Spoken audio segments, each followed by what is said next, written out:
values, religion, cosmology, and identity. My friend spent 6 months researching how we sing I love you in the nighttime. And today, the children will not leave. Kids are going to be here the whole time. Get comfy. To set the lullaby environment, I'd like to invite the choir forward as we sing you our first song today.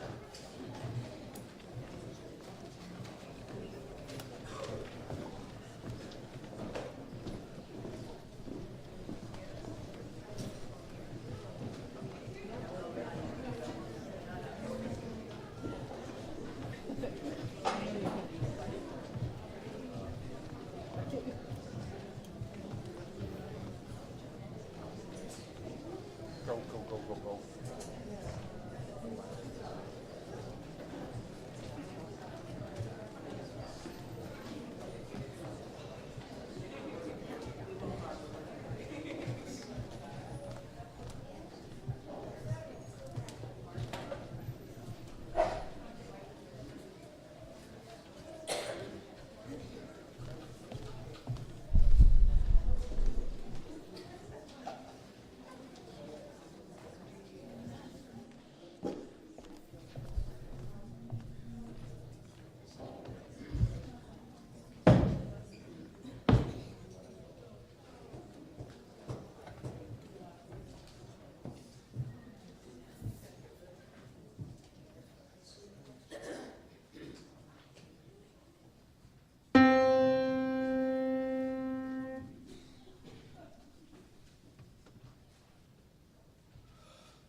Every Sunday morning, along with Unitarians and Universalists and Unitarian Universalists around the world, we light a flaming chalice as a symbol of welcome and hope.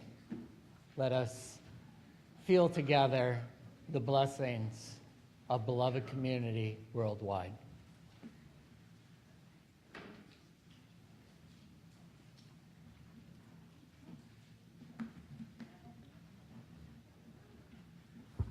We have some chalice lighting going on here, and as they do, let's say our covenant.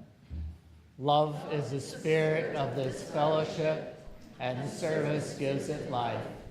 Celebrating our diversity and joined by a quest for truth, we work for peace and honor all creation. This is our covenant. And now will you stand and sing with me, number 101 in the gray hymnal, Abide with Me.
Now, I told y'all the little secret is that this whole service is for you.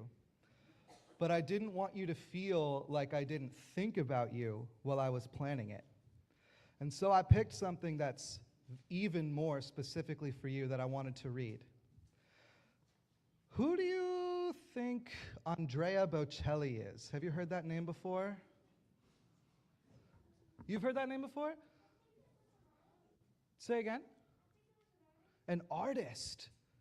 Yeah, I mean, in a very good way he is. Andrea Bocelli is an Italian pop and opera singer. And he is so famous partially because he's blind, but even more because his voice is amazing. And he has this really famous song that's sung all over the world for people who are in love. But one time he went onto Sesame Street, and instead of saying it was time to say goodbye, it was time to say goodnight. Now I'm going to be singing a lot, so I don't want to sing it for you, but I do want to read you it like a poem. Would that be okay? So many excited nods, thank you. Andrea says to Elmo, and they lived happily ever after. Aw, that was a nice story. Okay, Elmo, time to close your eyes and get to sleep. Oh, Mr. Andrea Bocelli, does Elmo have to? Elmo, we have had a story, a song. It's late and you must be sleepy. Elmo isn't sleepy. Elmo wants some water and another story. Elmo's eyes are open wide awake and Elmo doesn't feel so snory. Time to say goodnight. Lie down. Here's your bear. You've had such a wonderful day playing and counting to 20 and going to the park with your friends. So now, don't you give me a hug? Won't you give me a hug? It's time to say goodnight. Elmo doesn't wanna. Elmo isn't tired. Elmo wants to stay up. You don't have to worry. Elmo makes a promise. Elmo will be okay up. Elmo's not going to wake up. It's time to say goodnight.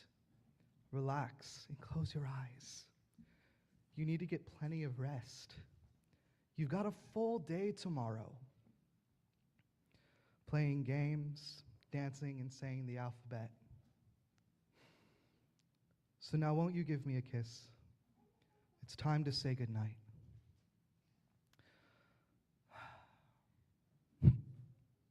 So, good night. Mr. Bocelli, please. Elmo's trying to sleep. Sleep, sleep, sleep, sleep. It's just for you. My friends Mark and Julie were just putting on a really, really wonderful set of stories called the Big Jam Stories, centered around a kid named Little Boy and his adventures through the Big Jam. And so I invited them to sing one of the lullabies from that and say one of the stories leading into it.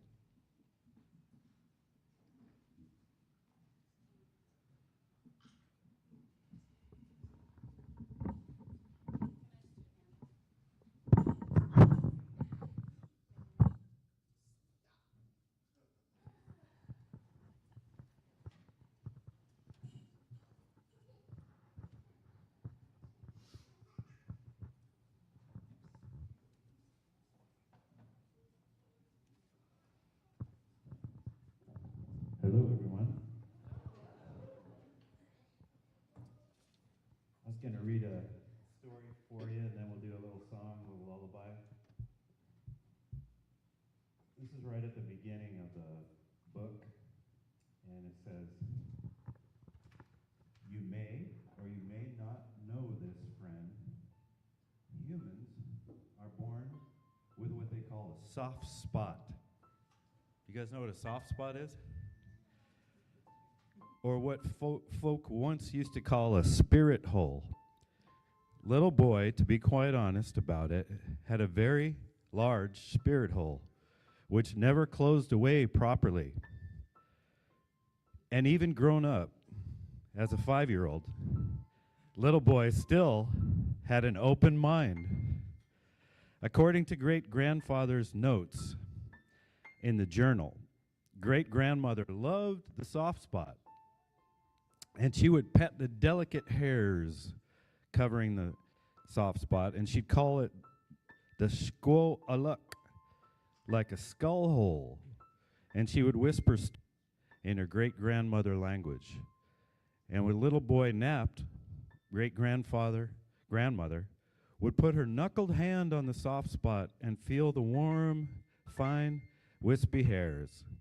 And all this while, she would transmit love, warmth into her adopted great-grandboy as he lay in the warm cradle of her lap, scrunched up like a woolly dog blanket. Friend, in this way you can imagine great-grandmother's hand on the soft spot as she whispered the old dreams into the spot. And as Little Boy was so open-minded You can imagine how the dreams and the songs would get in there. And you can imagine great-grandmother's knuckles and chuckles and jokes going in there too. Like seeds into the sweet earth, a moonlit. The moral is the vibrations of language and culture come to us and shape us like mud figures, even if we don't remember how, nor why, nor when, nor whom. And this song is called the Good Night Song, and it was written by Little Boy's mother.